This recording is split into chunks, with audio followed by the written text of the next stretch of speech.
Video games have always been a part of my life, from playing asteroids very badly at the Montum Sports Centre when I could barely reach the controls, to playing Elite on my BBC Model B with my friend Michael Hall after school. I've always loved them. Today, the video game business is bigger than Hollywood, worth some $20 billion a year. So where did video games come from? And how did they manage to take over the world? How did we get to this from this?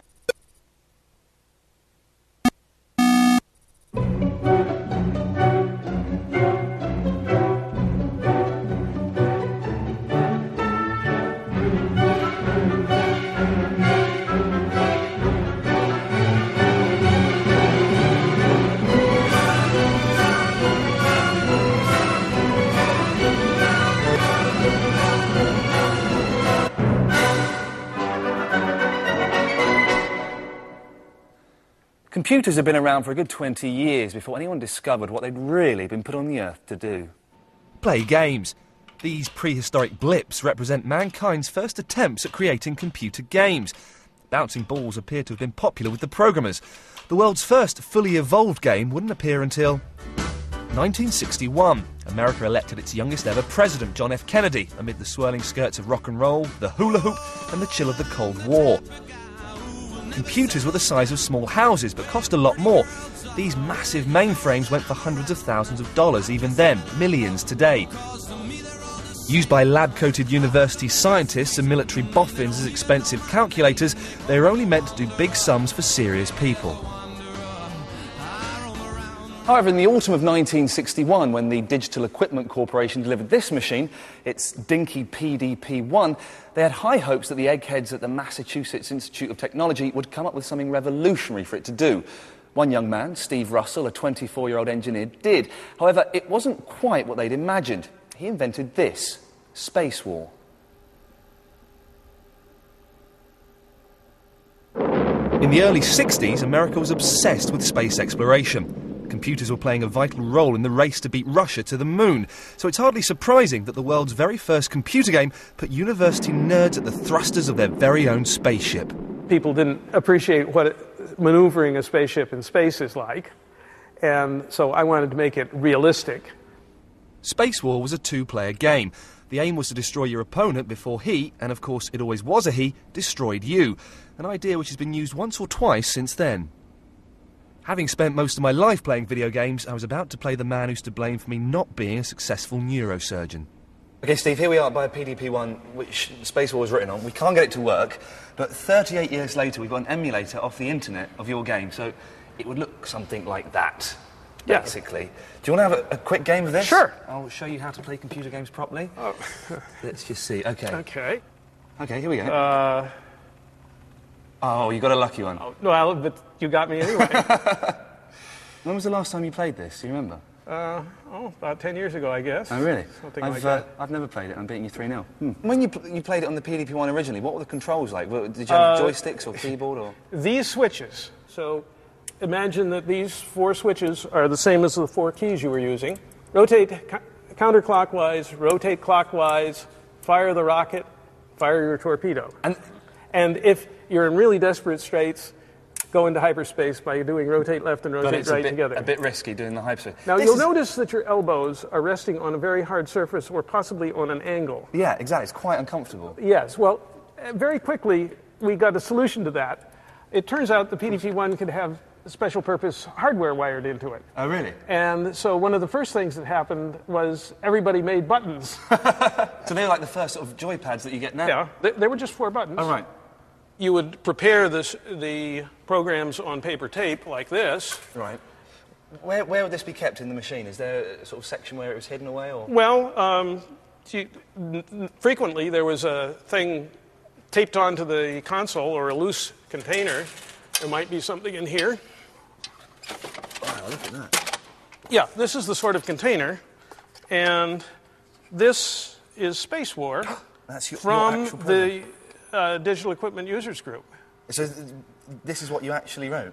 Yeah, and this is what got distributed with PDP-1s after a while. Oh, really? They gave it away free, did they, with the machine? See, that's like when you buy a Nintendo now, they give you a GoldenEye with it, or Mario 64 or something. It's the same sort of thing. Slightly higher premium. Yeah, it's slightly. When did you realise? Was there at some point in the 60s or 70s you went, hang on a minute, that was my idea, I started that? Well, it wasn't exactly like that. I was working at Stanford. One night we went out to the Oasis, the nearest bar, and they had a pinball machine, and there were a bunch of Stanford students playing the pinball machines. And after they closed and threw us out, I went back to pick up some stuff, and lo and behold, there were a couple of guys who were playing pinball at the Oasis who were back playing Spacewar on the PDP-1. And I said, oh, it's really a substitute for a pinball machine. So Spacewar was all very well and good, but it can only be played by about 2,000 beardy students across various university campuses in the US. It needed two things. Firstly, the technology had to become much, much cheaper. No one's going to pay $500,000 just to play a game. Secondly, and perhaps more importantly, it needed a visionary, someone who recognised the potential appeal of these computer-generated line drawings to people other than those messing about in the lab after hours. It would take 10 years, but in the summer of 1972, that man appeared. His name was Nolan Bushnell. And his company, Atari. We hired our friends, and we hired our friends' friends, and it was. I can remember when we wanted to put in such things as health coverage, health insurance, for a company. When they did a quote for us, they couldn't believe it because our average age was like 5 years younger than the youngest average age company that they'd ever done. And as a result, we had fantastic rates. Bushnell was a video engineer with a vision. He happened to have spent his university holidays working in a pinball arcade. He realised if you put a video screen in a wooden box, you could make a video game. In 1971, he knocked up the world's first video arcade cabinet in his daughter's bedroom, Computer Space. Quite frankly, it was a little bit ahead of its time. The public wasn't quite ready for it. All my friends liked it. All my friends were engineers. Engineers may have liked it, but most of the 1,500 machines produced were installed in bars where, despite its amazing looks, Computer Space's fatal flaw was exposed. It was too complicated to play if you were drunk. Atari comes from the Japanese word from go, was where I had been acquainted with it, and which was equivalent to check or garde as a polite warning to your opponent that you're about to take all his men. What Atari needed was a game to get them started. Bushnell initially wanted a driving game, but he felt that his first engineering recruit, Al Alcorn, should start with something a little bit simpler. As practice, he got him to create a version of a ping-pong-style game, which had been developed the year before. We wanted it to be something where people already knew the rules, people already knew how to play, and tennis, ping-pong was clearly one of those. Ping-pong had already been copyrighted, so Bushnell settled for a title taken from the sound made at the moment when the ball hit the paddle. Pong.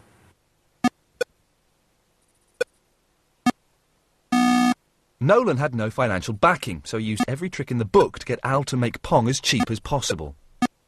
Nolan asked me to design a video game that he told me he had a contract from General Electric for a home game, which I believed, and described this game he described Pong, a spot and a score and paddles and sound, and it had to be very cheap to meet the consumer requirements, and I went ahead and did that. It never occurred to me that nobody from General Electric ever called or came by or wrote a letter, but I was too busy building the darn thing.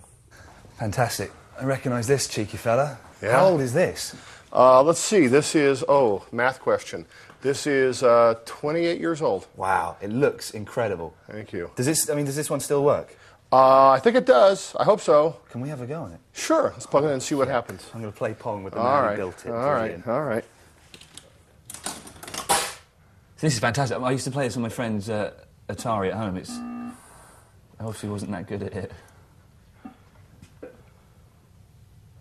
I'm getting thrashed here. This is incredibly embarrassing. There you go. You've beaten me again. Whose idea was it to have these really simple instructions? Because that's basically it, isn't Well, I wrote the instructions, and it was basically Nolan told me that the video game had to have instructions, and I argued with him. I said, if you have to have instructions, then the game's no good. If you have to read the instructions to play the games. But he prevailed. He insisted. So I thought 3 would be a good number of instructions. So there they are. Deposit quarter. That's step 1. We want your money. Yeah. Ball will serve automatically. It's true. Avoid missing ball for high score. That should be my epitaph. I like that one. Yeah. Get on your grave, sir. Can we have a look in the back of it? Sure, What's in this technological marvel? All right. Well, you have a wonderful secure back with a key. It looks like it had been tried open at one point, then it failed, and a bogus serial number that Nolan put on to know that the competition wouldn't know how many we actually built. He started at like 6,000, and VP1 to imply we're going to have more, and patent is pending. It was always pending. Right. We figured we'd scare. That didn't scare anybody away. Man, that is just a TV set. Yeah, it was a good, low-cost, well-built Japanese, still alive after 28 years. I bought a consumer TV and a transformer. There's nothing in it. And there's room for rent. There's the computer board is here, the logic board with 76 ICs. And then there's a coin mechanism. Can I just get this out? This is what the money falls into. Sure. Sure.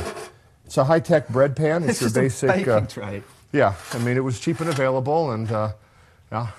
That is incredible. This is...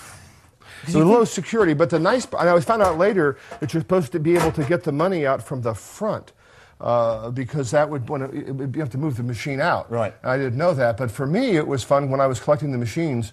I didn't want people to see how much money was made, because they might steal it, so I'd give them a free game, and I'd be in the back hanging out handfuls of quarters. Clever. They said, that machine must have made $10, and I'd be pulling out $200 of quarters, and they'd go, yeah, probably $10. Pong was a global success. It inspired numerous copies worldwide. This was the British version. You can move up and down. That's my tennis racket, is it? Yes. I have a similar control. Yes.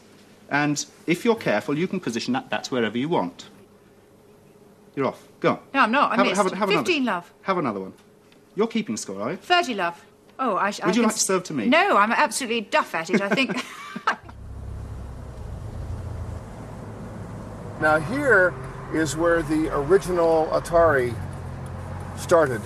Oh, really? This is the first... The actual building. Original location here. Let's see. Which, this building here? No, it's just too nice. Oh, yes, I was going to say, it's quite massive. It's too nice. No. 2962 Scott Boulevard. That's it? That's it. That's where we started Atari. It's kind of a small... little place. Well, once we got going, we busted the wall and moved in next door. And then when we got too big, within like 4 months, we were over in the Martin Boulevard address. Discover Atari. And discover how far you can go. Atari went pretty far. Starting with handfuls of quarters in Al's bread tin, it went on to become the Microsoft of the 1970s. It expanded massively throughout the decade, and in 1977, Warner Brothers bought Nolan Bushnell out. His initial $250 investment cost them some $30 million. When did Nolan leave Atari? Nolan left Atari after Warner bought us. I think he did it around 79 or 80. So you sold to Warner's. How much money did you get? Well, we sold Atari for about 30 million. Me personally, I had 10% of the company, but Warner was very clever. They didn't want to give us all the money. There was nobody in the company over 30 years old, and in those days that was a vast sum of money, and they thought we would just go off to the beach and never come back. So they doled the money out in little bits to us to keep us, because we thought we were so immature, and we did. I was proud of our immaturity. And so that actually helped, because I probably would have pissed it all away the first day. The spark of imagination moved on. The next big leap in video games was to come not from here, Silicon Valley, but from a country with a gaming tradition going back hundreds of years. From here, Tokyo, where in 1978, Tomohiro Nishikado wrote a game that would change the way a generation would spend their spare time.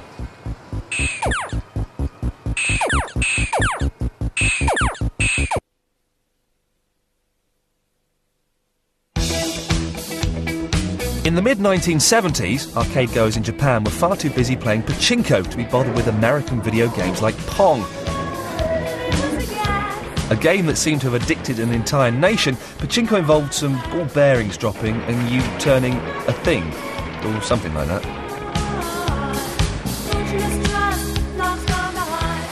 In 1978, Pachinko met its nemesis. On Friday, June the 16th, Taito, who previously manufactured Pachinko cabinets and jukeboxes, released Invader, or as more commonly known, Space Invaders. Within 6 months, Invaders had replaced Pachinko as the country's national pastime. There was even a shortage of the 100 yen coin required to play the game. What the bloody hell's going on? Space Invaders took Japan by storm. It combined the space theme of Western arcade games with a classic plot from Japanese creature feature B-movies. Overnight, Japan came to a standstill, or rather a sit-still. The only time anyone in Tokyo stood up was to hit the dance floor when the cash-in single Disco Invader was playing on the jukebox.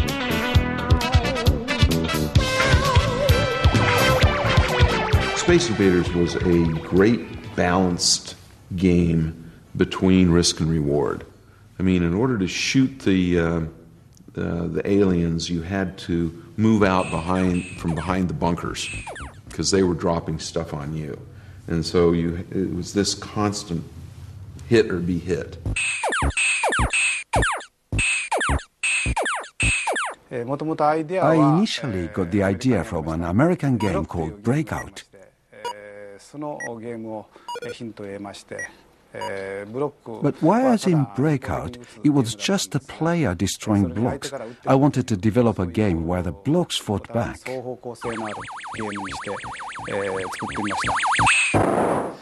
Invaders' success was due to several new ideas which would set the benchmark for all future video games, such as the adoption of the concept of a high score, the idea of progress in destroying successive waves. But perhaps most importantly, Invaders was the first video game to feature fully animated characters. The Invaders seemed real. People could believe they were really saving the Earth. Space Invaders was a worldwide hit.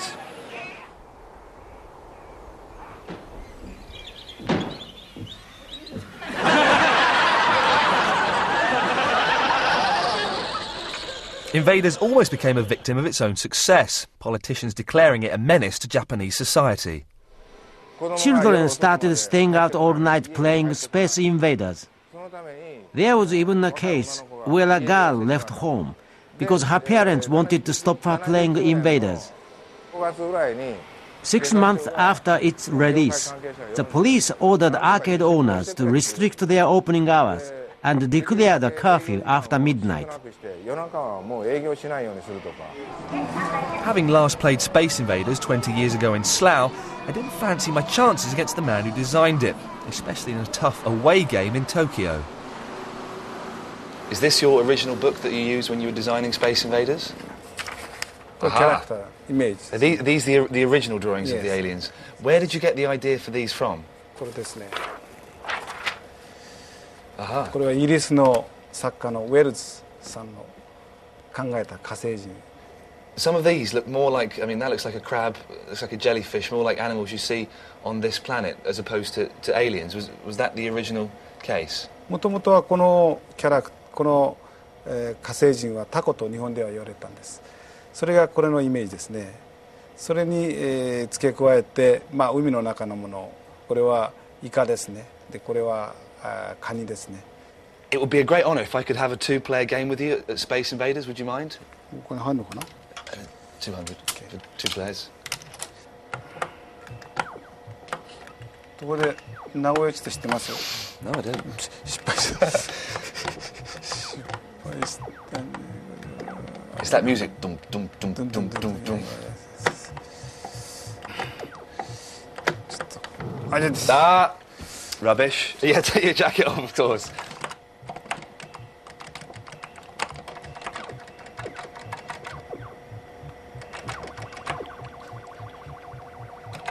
You mentioned earlier the Nagoya method. What's that? じゃあ次は私がやりますかね。Oh. Yes, I beat you by 10 points.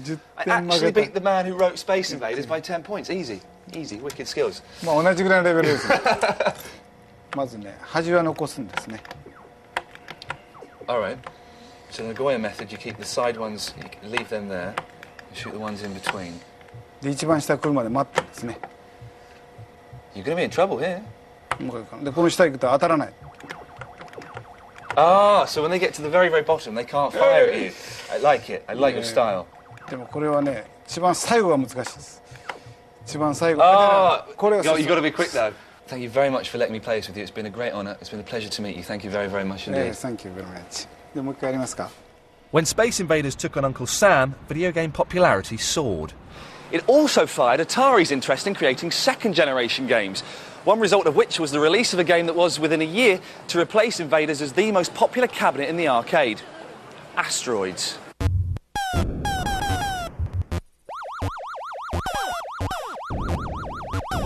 We don't know for sure, but we have estimated that Asteroids easily takes in around $10 million a week in quarters.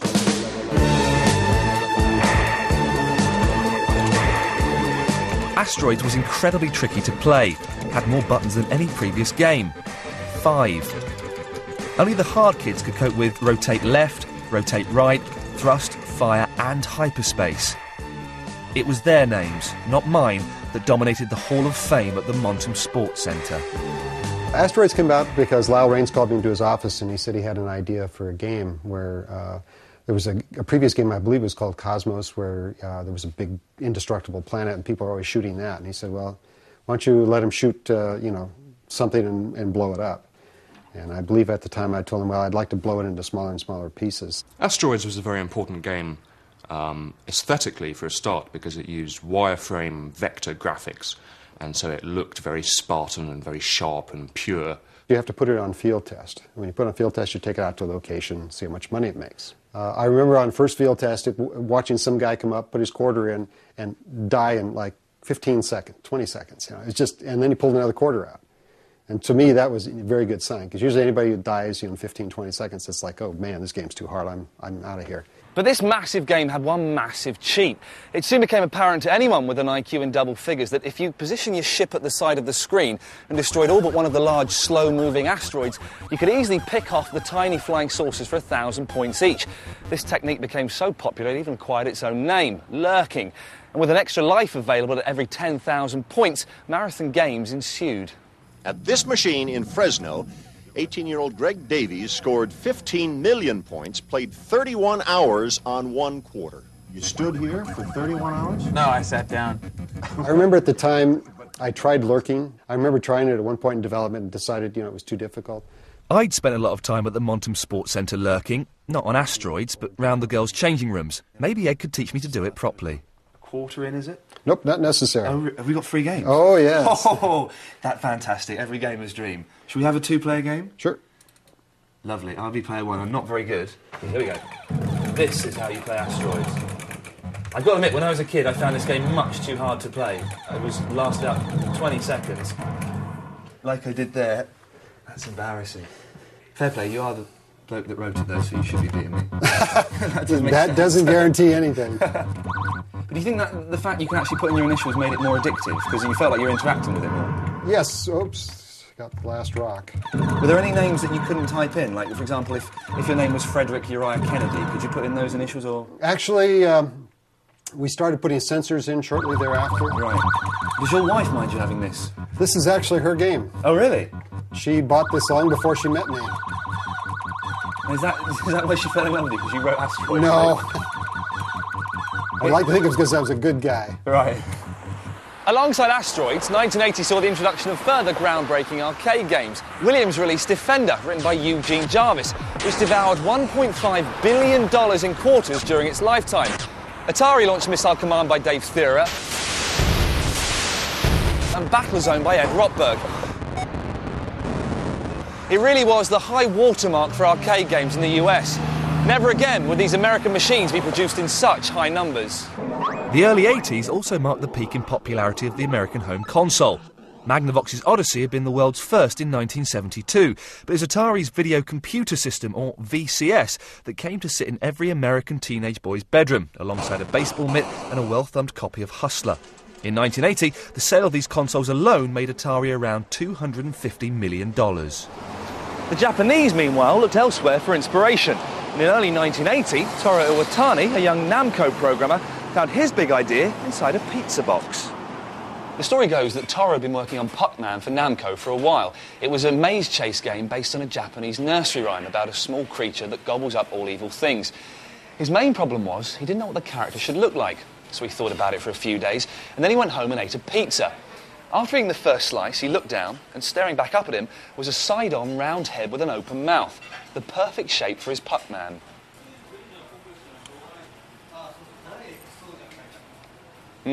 Cold.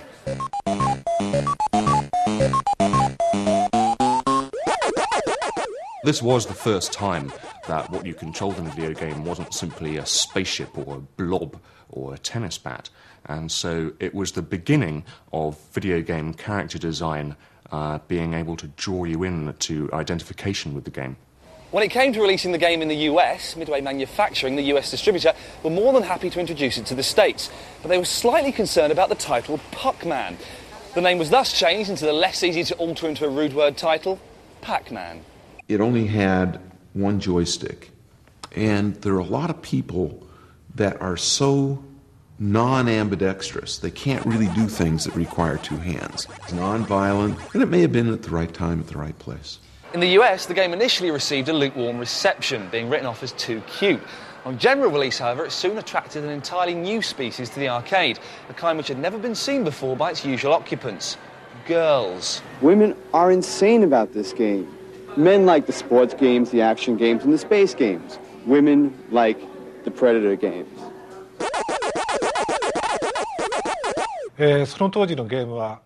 In those days, most video games were very violent, and the amusement centers were full of boys. So I thought I'd invent a game for girls. I asked myself, what are girls interested in? One word left out: eating. Toru Iwatani created a character. Pac-Man had that magic universal appeal. The result was, at one point, Midway were producing 1,200 machines a day. Pac-Man has become a national phenomenon. I got a callus on my finger and my shoulder's hurting too. The most popular electronic game ever. I'm gonna eat them all up just as soon as it comes. 'Cause I got Pac-Man fever. Pac-Man fever. It's driving me crazy. Driving me crazy. I got Pac-Man fever. Pac-Man fever. I'm going out of my Pac-Man, for example. I don't know about him. I asked about it, and somebody told me that it was a round thing that gobbled up money. I thought that was Tip O'Neill. So we're in the Pac-Man Hall of Fame. Pac-Man's everywhere. Should we have one separate game each? You go first. Do you want to go first?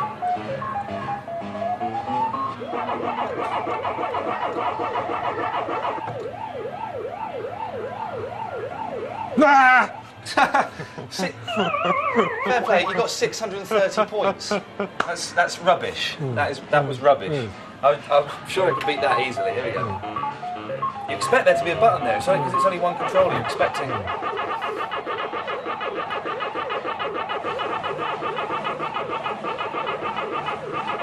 I can see why girls would like this. It's a little bit tough, isn't it? One of the important things of Pac-Man, obviously, is the sound. The waka waka waka waka. Where did the sound come from? 食べるときに日本ではパクパクと言います。ワカワカじゃなくてパクパクパクパク。Ah, pac pac pac. Yeah. How much money did Pac-Man make for Namco? Did it make lots of money? Oh, yeah. Here we go. Right, let me see what that's. That's 6 billion yen. That's about $60 million. And that was in total? Yes. That's incredible. In 1 year. In 1 year? Yes. But what about the UK? What were we doing all this time while the Americans and Japanese were creating classic software? Well, TV games, which were basically Pong under a variety of different names, thrived for a while. But when it came to writing our own software, a few Fred Harris-inspired boffins aside, nothing much was going on. We really didn't seem to be that computer literate. Right. What's this? That's the printer. But that was all set to change, thanks to this man. Clive Sinclair. His dream, a computer in every British home. Made by Sinclair, hopefully. The Spectrum, of course, was always black. But this one was white because it was the millionth one made at Dundee. Indeed, the millionth month made at all, because they made them all in those days. So that was the 1 millionth Spectrum ever made. Bought by naive parents to help with your O-levels, all that we actually learnt was how to play games. Our really sad friends even wrote their own. But it was from these fetid teenage bedrooms that the British software industry would finally emerge.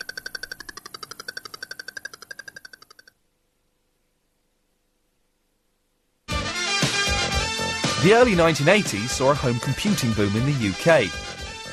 It was led by a generation of acne-ridden, wispy-bearded bedroom programmers who could even create their own games, because unlike consoles, computers had keyboards. Even if they were as rubbish as the infamous rubber keyboard of the Sinclair Spectrum.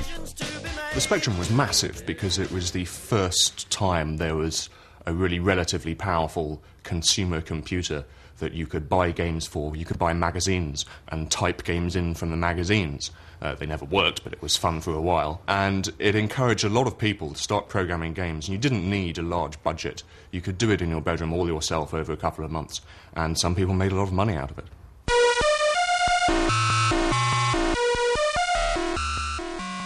Manic Miner was Britain's first software blockbuster. You played miner Willy, who had to jump his way through 20 screens of platforms collecting treasure, all to a continuous soundtrack, which had previously been thought impossible to do on the Sinclair machine. It also had a very British sense of humour. When you died, a Python-esque foot descended to crush the hapless miner. As if that weren't daunting enough, there are also mutant jellyfish and flying lavatories to contend with. And here's Matthew Smith. Matthew, how on earth do you come to write a programme like Manic Miner? I do shut myself away for a while to actually get the programme written. Matthew Smith became very wealthy very quickly with the success of Manic Miner and its sequel, Jet Set Willy. But then he disappeared. He stopped writing games, and he vanished into video game myth. For the past few years, there's been a website up called Where is Matthew Smith? And people have been calling in sightings. According to some rumours, he was planting tulips in Amsterdam. Other people claim to have heard him calling in on radio talk shows or seeing him in the local supermarket. I think it's going to get to a stage where one person can't write a whole game. I was 17 when I wrote Manic Miner. From start to finish, I was in Italy drawing pictures of some levels with some water running down. And I came back, and in 8 weeks we were duplicating cassettes. I had a Tandy TRS-80, but it crashed every time anybody put the kettle on, so I had to work at night. My favourite monster in Manic Miner, I got the most compliments on the telephones. There was a game in an Atari written by an American called Bill Hogue. He was very much an inspiration. The game he wrote was Miner 2049er, which was a little man jumping around on platforms, collecting things and avoiding the baddies. Sounds like a winner, I like it. All right, Matt, we're here. We've got a Spectrum. Right, well, let's load up Manic Miner, the game that you obviously wrote. The Spectrum keys confuse me because it's got the words on there. This is load. Nice symbol shift. I made the first screen fairly hard, just so a stranger to it could enjoy a lot of the frustration without having to get very good at it. It is a simple mistake like that is enough to end it all. Where did the boot come from that kills you at the end, that all loses your chance? Out of the top of the screen. Well, that's no fair to you. Manic Miner, this is the first game. Jet Set Willy is the sequel to it, isn't it? It's the same character and stuff. How long did that take to write? It was a slog getting Jet Set Willy finished. Were they really pressuring you to come up with the next big hit? Were you getting people phoning you up saying, come on, Matt, you've got to do this? Yeah, the assumption was it's once you do one in a certain time, you can keep doing it in the same time. Every Spectrum owner eagerly awaited the final release of the trilogy, the now legendary Miner Willy meets the Taxman. Wasn't there supposed to be a third one? Jet Set Willy meets the Taxman or something? Yeah. What happened to that? Is that... The Taxman was way at the back of the queue there. Oh, really? Without being rude, how much did you make from Manic Miner? I did have a substantial sum, but I expected a whole lot more, so I spent what I had. Fairly foolishly. You are the stuff of legend. You are a legend. There's no doubt about it. In this sort of world, you are. Can I run past some rumours that are on the net about you, and you can just tell us if it's true or if it's false? You lived in Holland in a commune. This is, yeah. When did that happen? That was a great time.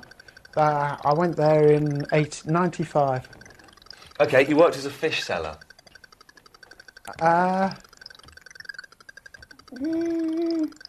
No, I don't think I ever sold fish. I tried to get a job in a fish gutting factory. But I applied at the wrong time of year. What does it feel like to know there are, sort of a lot of people interested in what you're doing now, 20 years after you wrote this? Well, everything comes around and goes around. Like 5 years after I did it, I was a washout, and 10 years after I did it, I was history. But coming up to 20 years now, and I'm a legend. Once invincible Atari has lost £200 million so far this year and sacked 1 in 3 workers. Suddenly, in 1983, the American video game industry hit a brick wall. Not since 1929 has an industry fallen so far, so fast. In this neighborhood in Florida, the Chuck E. Cheese Video Arcade closed down. Supercade Amusements closed down. And where the Space Odyssey Video Arcade once stood, Dollhouse 3, a strip joint. Arcades weren't the only ones in trouble. The console market also collapsed. Powerful home computers made machines like Atari's 8-year-old VCS seem prehistoric. On top of this, a glut of terrible games seemed to make it game over for home consoles. But a small Japanese novelty toy maker had other ideas. Nintendo Kopai was founded in 1889 in the ancient imperial capital of Kyoto. For over 80 years, it produced traditional Hanafuda playing cards, but in the 1960s, it diversified into the novelty toy market. Board games, beam guns, and love testers. Testa, testa, love testa, 愛情テスト, love testa. In 1974, Nintendo produced its first video game, an electronic version of the traditional Japanese game, Go. But it was in the home console market that Nintendo was to have the biggest impact. The language of a generation changed as Nintendo firmly replaced Atari in the American vocabulary. It was here in Kyoto at the Nintendo headquarters, which is that building just over there, in 1985 that Shigeru Miyamoto saved the video game industry. Hello! It's me, Mario! People warm to Mario because he's the antithesis of the superhero.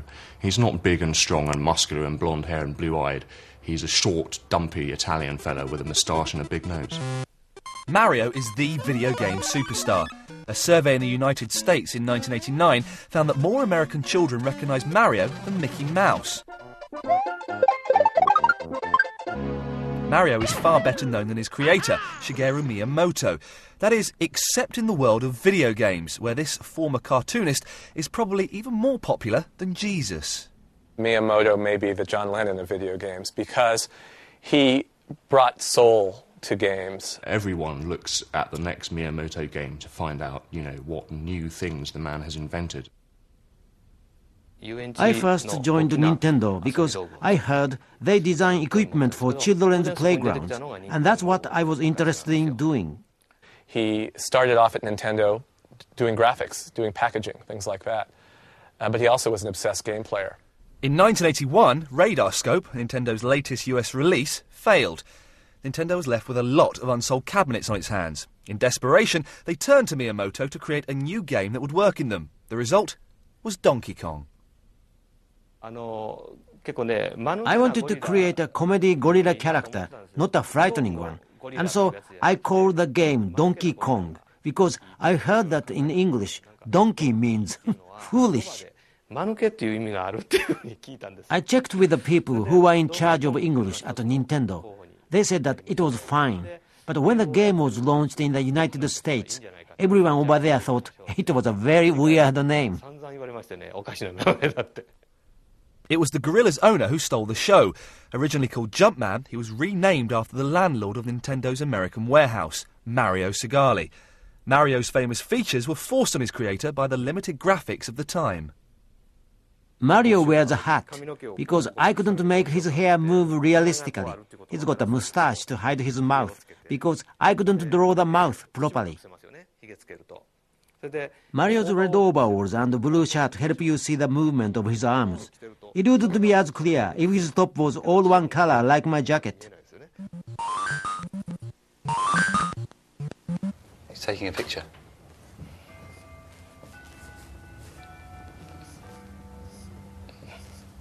Hang on a second, he's filming someone, of course. Very good. Okay, you be Mario, I'll be Luigi. Here we go. Oh. I haven't played this for a while, so I might not be very good.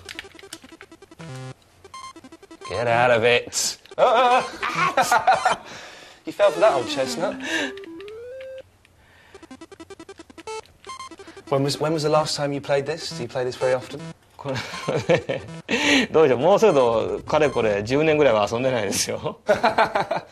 Well, 今日彼が来るって言うから昨日の夜徹夜で練習したんですけど。Really? Well, that doesn't show because you're doing terribly. It's got to be said. Bench. Hang on a second. Mario, which is you, game over. Luigi's still playing there. I think that says quite a lot. And you invented this game. You invented this game. Nintendo, however, wasn't going to rest on its laurels. Handheld video games have been around since the time of Game & Watch, Nintendo's first foray into the world of home video games in the early 80s. But in 1989, Nintendo launched Game Boy, the video game equivalent of a Walkman, and designed for adults as well as children. To launch this revolutionary range, Nintendo needed a killer app, a killer application, a game so good people would buy the machine just to play the game. Their killer app eventually came from behind the Iron Curtain, the work of an obscure Russian computer programmer. Its odd-sounding name was Tetris.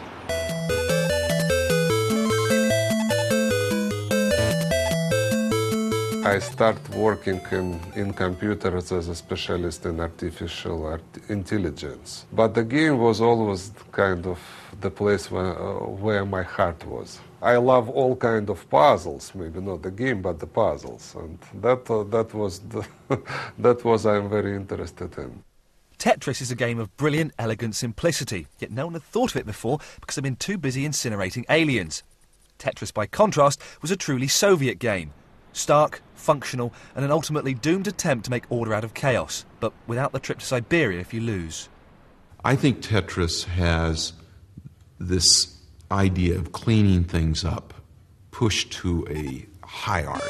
This is one where tidiness is next to godliness. It is brilliant and addictive, and it is everything that a video game should be. You start to play, and you can't stop. When the first kind of moving version of the program appears, I can't stop, I can't finish my programming because I pretend I kind of tasting it, but I keep playing and playing and playing. Because he wrote Tetris in the Soviet Union, Alexei didn't own the copyright to the game. Every Russian did, in theory. When the Soviet government sold the game to Nintendo in 1989, they made an estimated $5 million. Alexei made an estimated nothing. With the fall of communism, he moved to the US, where he now works for a Seattle-based computer company. Tetris was inspired by a puzzle Alexei found in a Moscow toy shop. This box is about 20 years old. Really? What's this game called? Yeah, it's called Pentomino. Pentominos, right? Yeah, and this is a box with all different shapes which you could do out of 5 squares. 5 squares, because Tetris, of course, is the 4 squares, isn't it? Exactly. And what's the idea of Pentominos? So the idea is, please put it back. All right, it will easily, of course. Yeah, sure. And basically, usually it takes about an hour for... An hour? Yeah. Well, so you could put most of them here, but the last 3 or 4 pieces would be a problem. Well, you know? there may be a problem for you, Alexei, but I'm sure there won't be a problem here at all. Hang on a second, that goes in there.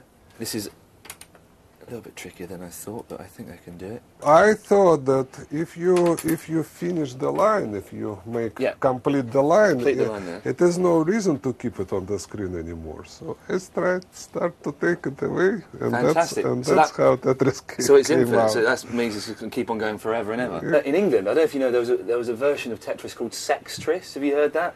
Where it was naked men and women. Yes, I've seen. Have you seen that? I've seen this. And if they fall into the right position, they Gently make love. Yeah. I don't think it adds too much to the game. I think your version was slightly better, I've got to say. Why is Tetris so addictive? It's the most simple game. Why is it so addictive? I've heard many explanations of this phenomena. And a friend of mine who is a psychologist, he said me that it is something we should notice about the Tetris. What you see on the screen when you play, this is just a picture of your mistakes. All your destination, all your results are somewhere in this number and score. But what cries from the screen is your mistakes, and you want to fix it right away. Yeah.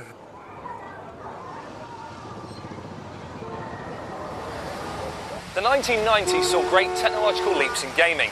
Perhaps most significant was the entrance of an electronics giant who'd shown no intention of developing video game systems before. Sony and their all-conquering PlayStation. The PlayStation became the console that made video games cool. They were installed in nightclubs across the UK, and games like Wipeout had soundtracks written by cutting-edge dance acts like the Chemical Brothers and Aphex Twin. But more importantly, it introduced the world to its first real female video game superstar, Lara Croft.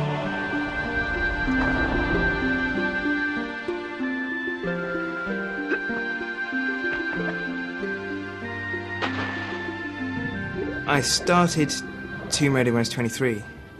I thought it would be great to have a game, because at the time the only thing that was out in the way of 3D was things like Doom and Ultima Underworld, and I thought a game that had those sorts of first-person corridor-style stuff going on, mixed with the Virtua Fighter sort of characters that had only just sort of started coming out at that time. And then if you put that all together, then you could sort of try and direct it, like almost like a cinematic thing. And that would make for a really, really impressive game, I thought. So that was the whole idea of Tomb Raider. By the 1990s, games had become too complex to be written by lonely individuals. Toby Gard led a huge team of graphic artists, programmers and musicians to create Tomb Raider. Games now possess the ambition and budget of cinema, and they deserve to. In Lara Croft, Toby created as big a sex symbol as anything Hollywood has to offer. She exudes a certain kind of blank desirability. The reason why she's so attractive is that she looks like no woman in particular. The Lara phenomenon shows how video games have matured along with the people who play them. People like me, who as kids played Pac-Man or Manic Miner, are now in their 20s and 30s and still playing games. We've grown up, and so have the games we play. Plot lines and characters have developed to emotionally involve the player. Graphics are becoming picture perfect, increasingly adult themes are being incorporated, and even your girlfriend isn't averse to spending an evening in with you and Lara Croft. If you look at the case with cinema, for 30 or 40 years, cinema was thought to be a mindless form which was just sensationalist and pornographic. And eventually people realised, well, there are artistic things you can do with cinema that you can't do with any other forms. And I think the same is true with video games. Video games have come a long way since Steve Russell's desire to fill MIT coffee breaks with something just a little bit more interesting than crosswords. Video games will sort of converge on reality. I mean, we'll be so totally immersed that we won't be able to tell that there's a separate me from the environment that I'm in. If as they become more and more realistic, they really will be able to offer an alternative existence, then maybe for the first time in 2,000 years, we can all look forward to life in a better place with absolute confidence. Shame on you if you missed Alec McBeal, Friends or ER this week. Still, E4 will let you off if you catch up on Second Chance Sunday, tomorrow from 8. Stay with us as you're invited to a seriously good party on the real beach next.